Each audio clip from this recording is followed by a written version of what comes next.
2020. We're really excited as an organization. The Combine really marks the start of the offseason cycle for us here in Cleveland. Our scouts, our coaches, they put in a lot of good hard work over the last 4 weeks. And we're excited to really have our first extended exposure to a lot of the players that will be draft eligible this upcoming spring. Our goals this offseason are to add talent and competition across the roster and players who fit that tough, smart, accountable profile that we've talked about for the last several weeks. So with that, I'll open up to your questions. Andrew, I know you're only in Philly for a year, but what did you learn in that time and what lessons do you take with you? Yeah, so three main things from Howie. Number one, it's really being aggressive in every area of player acquisition, whether it's trades, the UFA market, obviously in the NFL draft. The second is the value in terms of getting to know your locker room at a personal level. And then the third is the difference in accumulating talent versus actually constructing a team, making sure you have the right mix of skill sets and people in the locker room that ultimately drive towards championship level football. As a follow-up to that, what imprint do you think you have on either the roster or the organization? Yeah, listen, I think quite honestly in any successful organization, it really is more of a collaborative effort. I don't think it's really appropriate to pull out individual contributions because those decisions are so hard. We all really work together across football operations to make sure that we can make the best decisions on the roster. Andrew, what kind of focus do you guys have on offensive tackle this offseason, and what do you think of this year's class? Yeah, I would say in general, our focus is on any player, Nate, that we think can improve the roster. Now, specifically to the offensive line, we've talked a lot about being a QB-centric organization, and certainly every year our priority is going to be make sure to build a strong position group that can, keep Baker upright and give him time ultimately to throw the ball. This class in particular, again, has a lot of talented players across the different positions. And again, we're gonna identify guys that fit our profile, fit our organization, that can add competition across both sides of the ball. Andrew, what's your assessment of the linebacker spot as it stands right now? Yeah, listen, we have obviously a number of veterans that are proven talent in the NFL. Obviously, Joe Schobert's one, Christian Kirksey, and then we also have young players in Mac Wilson, Sione Takitaki, who showed promise as rookies. No different than any other position group, we're going to try and put the best talent on the field come September. Some of that is going to be from players who are going to take a step internally. Others it may be external additions, but we're not going to bound ourselves to really any specific combination of players. We're going to look for the best options. Do you expect Schobert to be back? Listen, so this is what I'll say about Joe. Joe is a good player and an even better person. We are going to spend some time with his representation this week to talk through his contractual situation. He's obviously earned the right to test the market if he deems that appropriate. But again, it's one of those situations where we like Joe. It obviously has to work for both sides. Has to work for us from a cost perspective with our long-term roster strategy, and obviously has to be a fit for Joe and his family as well. Is it tough that it's so late in the timeline when you were here to extend him before he started looking free agency? Does that make it tougher to keep him if you want to keep him? That is one of the things that we believe at our core, that we are going to be aggressive in engaging in pre-market extensions for players that we view as pillar players, long-term fixtures within the organization. That does present its challenges, but again, those are challenges that we're going to have to face every year. How do you kind of evaluate your tight end position? So Dan, again, not to sound like a broken record here, but we are going to look across every position to add talent and competition over the course of the next few months. Again, we have some good players who are already on the roster. Obviously, David Njoku. David didn't quite have the year that he anticipated this past offseason, past fall. But we still view David as a talented pass catcher and a guy that we expect to take a step forward in this upcoming year. Andrew, from a scouting perspective, how much is the GPS tracking that you get in Senior Bowl and in other instances? How useful is that as a resource in addition to what you see from the combine? It's very helpful, and just I would say globally, we're going to use every piece of information that we can that we think can give us a competitive advantage or give us more insight into any decision that we would make on the roster. Do you anticipate picking up the fifth-year option, David Njoku and Myles Garrett?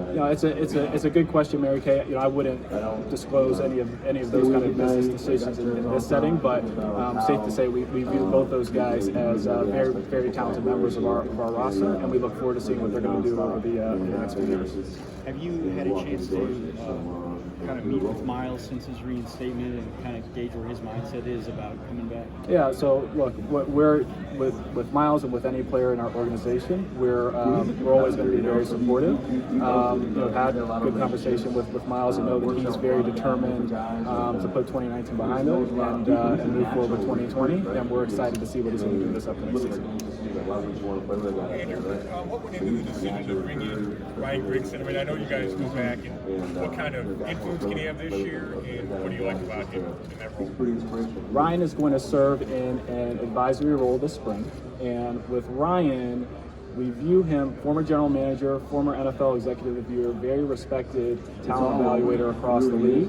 I think he can provide a wealth of wisdom during this draft cycle, and then post draft we'll kind of look at football operations and see what a long-term fit. Do you consider it part of your responsibility to change this culture, or is that more the coaching staff? Marla, I think that's really it's a joint effort, right? It really takes a group of people that can't just fall on Kevin. We all have to be hyper conscious of abiding by the values that we set across the organization and enforcing those principles. So it's definitely not just Kevin. It's my responsibility as well. So will you talk a lot to the players about that, and reinforce some of these things that have to be changed? Yeah, whether it's me, whether it's Kevin, whether it's the rest of our coaching staff, our support staff, we're all going to be on message. We're all going to support the same principles. I talked a lot about us getting to know our locker room and making sure that we know the best people, and that's certainly going to be a part of any conversation that we would have. What are your thoughts of trading up or down from number 10? Yeah, so Mary Kay, we're going to be flexible in that regard. Any strategic maneuver that allows us to reach our goals, acquire good players, and the right people for our organization, we're not going to be bound to staying static, going down, going up. We're going to do anything possible that allows us to improve the roster. Most of the coaches have talked about Kareem Hunt being back, it's assumed. Where does that stand? Yeah, right now, Kareem is he's a member of our organization. Kevin and I have both spoken to him this offseason, and he understands the expectations that we have for him moving forward, and we're looking forward to him again being a member of our team, provided that he and all of our players abide by our expectations. Safe to say you'll tender him? Yes, that's the anticipation right now. At what level? That's not something that I would disclose at this point in time, Nate, but yeah.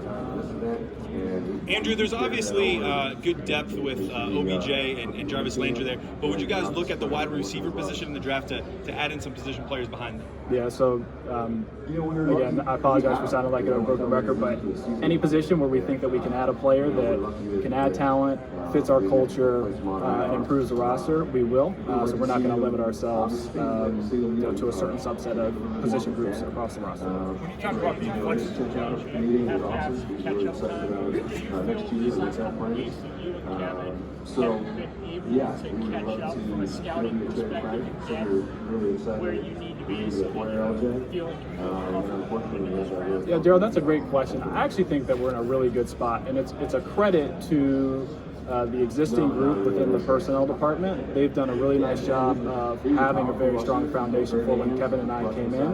It certainly does help me from a personal level having some familiarity with a number of the scouts and personnel executives that are already in place. But I think we're in a really good spot entering the combine. We're very prepared, and we're looking forward to the next few weeks. Is there a drastic difference